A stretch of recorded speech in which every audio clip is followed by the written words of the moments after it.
എല്ലാ പ്രിയപ്പെട്ടവർക്കും കേരള സ്പോട്ടറിന്റെ പുതിയൊരു വീഡിയോയിലേക്ക് സ്വാഗതം. കഴിഞ്ഞ ദിവസങ്ങളിൽ കേരളം ഏറ്റവും ചർച്ച ചെയ്യപ്പെട്ട ഒരു വിഷയമായിരുന്നു ഈ സാജൻ സ്കറിയയുടെ അറസ്റ്റുമായിട്ട് ബന്ധപ്പെട്ട വാർത്തകൾ. ഷാജന്റെ ആ ഒരു അറസ്റ്റുമായിട്ട് ബന്ധപ്പെട്ട് ഞാൻ അദ്ദേഹത്തോട് ഐക്യദാർഢ്യം പ്രഖ്യാപിച്ചത് ഞാനും ഷട്ടൂരി നിങ്ങളുടെ മുമ്പിൽ ഈ ഷാജന്റെ വിഷയത്തെക്കുറിച്ച് സംസാരിക്കാനിരിക്കുകയാണ്. കാരണം അത് നീതിക്ക് നിരക്കുന്ന ഒരു കാര്യമായിട്ട് എനിക്ക് തോന്നിയില്ല. ഷാജനെ അർദ്ധരാത്രിയിൽ അദ്ദേഹത്തിന്റെ വീട്ടിൽ പോയി അറസ്റ്റ് ചെയ്യുക, ഷർട്ട് പോലും ഇടാൻ സമ്മതിക്കാതിരിക്കുക, ഇങ്ങനെയുള്ള കാര്യങ്ങൾ ഒട്ടും നീതിക്ക് നിരക്കുന്നതായിട്ട് എനിക്ക് തോന്നിയില്ല. അദ്ദേഹത്തിന് അതുകൊണ്ട് എന്റെ ഐക്യദാർഢ്യം ഞാൻ പ്രഖ്യാപിച്ചുകൊണ്ട് ഷർട്ടിടാതെ ഞാൻ വന്ന് സംസാരിക്കുകയാണ്. നമുക്ക് ഷാജൻ സ്കറിയയെ അറിയാം. എല്ലാം പച്ചയ്ക്ക് സംസാരിക്കുന്ന, സത്യസന്ധമായിട്ടുള്ള ഒരു 90% അല്ലെങ്കിൽ ഒരു 95% കാര്യങ്ങളും സത്യസന്ധമായിട്ട് സംസാരിക്കുന്ന ഒരു വ്യക്തി എന്നുള്ള നിലയിലാണ് എനിക്ക് ഷാജനെ കുറിച്ചുള്ള അഭിപ്രായം.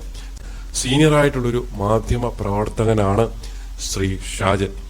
മുമ്പ് ദീപികയിലും ഒക്കെ വർക്ക് ചെയ്തിട്ടുള്ള വ്യക്തിയാണ് അദ്ദേഹം.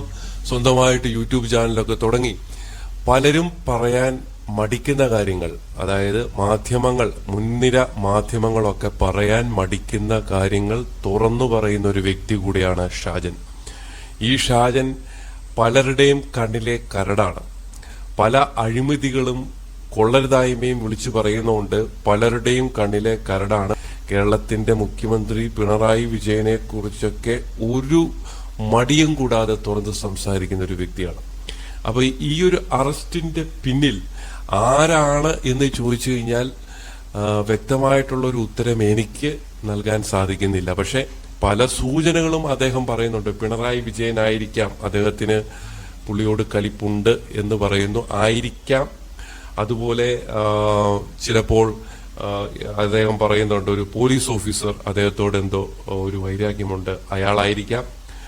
ഒരു സ്ത്രീയാണ് പരാതി കൊടുത്തിരിക്കുന്നത്. ഈ പരാതിയുടെ പേരിൽ ഈ രീതിയിലുള്ള അറസ്റ്റിന്റെ ഒന്നും ഒരു കാര്യവുമില്ല. എത്രയോ അഴിമതിയും എത്രയോ കൊള്ളരുതായ്മയും കള്ളലും കൊലപാതകങ്ങളും ഒക്കെ നമ്മുടെ നാട്ടിൽ യഥേഷ്ടം ഇങ്ങനെ ഇറങ്ങി നടക്കുന്ന പല സാഹചര്യങ്ങളും ഇതിനു മുമ്പ് ഉണ്ടായിട്ടുണ്ട്. പക്ഷെങ്കിൽ ഈ അർദ്ധരാത്രിയിൽ പോയി അദ്ദേഹത്തിന്റെ വീട്ടിൽ പോയി അദ്ദേഹത്തിന്റെ പ്രായമായ മാതാപിതാക്കളോടൊപ്പം ഭക്ഷണം കഴിച്ചുകൊണ്ടിരുന്ന അയാളെ അറസ്റ്റ് ചെയ്യാൻ മാത്രം യാതൊരുവിധ തെറ്റും അയാൾ ചെയ്തിട്ടുള്ളതായിട്ട് എനിക്ക് തോന്നുന്നില്ല.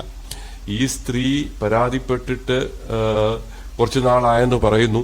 അതായത് പരാതിക്കുള്ള അടിസ്ഥാന കാരണമായിട്ട് ഷാജൻ പറയുന്നത്, ഷാജൻ ഒരു അഴിമതിക്കാരനെ, ഒരു കൊള്ളരുതാത്ത ഒരുത്തനെ കുറിച്ച് ഒരു വീഡിയോ ചെയ്തിരുന്നു. ദുബായ് ബേസ്ഡ് ആയിട്ടുള്ള ഒരു ബിസിനസ്സുകാരൻ. അയാൾ അവിടെ തട്ടിപ്പും വഞ്ചനയൊക്കെ നടത്തി കേരളത്തിലേക്ക് പോലും വരാൻ സാധിക്കാതെ അവിടെ കുടുങ്ങിക്കിടക്കുന്ന ഒരു വ്യക്തിയാണ്. അയാളുടെ ഒരു സ്റ്റാഫാണ് ഈ സ്ത്രീ എന്നാണ് ഈ ഷാജൻ പറയുന്നത്.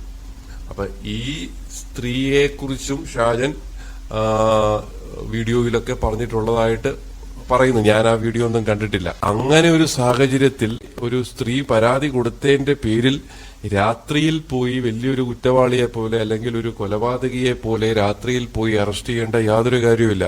ഇതിന്റെ പിന്നിൽ ആരാണ് പ്രവർത്തിച്ചതെങ്കിലും അവരുടെ ഉദ്ദേശം നടന്നില്ല എന്ന് മാത്രമല്ല, ഇത് ഷാജന് ഒരു ക്രെഡിറ്റ് കൂടെയായി. അദ്ദേഹത്തിന്റെ എന്താ പറയാ, മാധ്യമ പ്രവർത്തന രംഗത്ത് ഈ അദ്ദേഹത്തിന് കുറച്ചുകൂടെ ജനപിന്തുണ ലഭിക്കാൻ ഇത് കാരണമാകുമെന്നല്ലാതെ ഇതുകൊണ്ട് പ്രത്യേകിച്ച് ഇതിന്റെ പിന്നിൽ പ്രവർത്തിച്ചവർക്ക് യാതൊരുവിധ നേട്ടവും സംഭവിച്ചിട്ടില്ല എന്നുള്ളതാണ് സത്യം.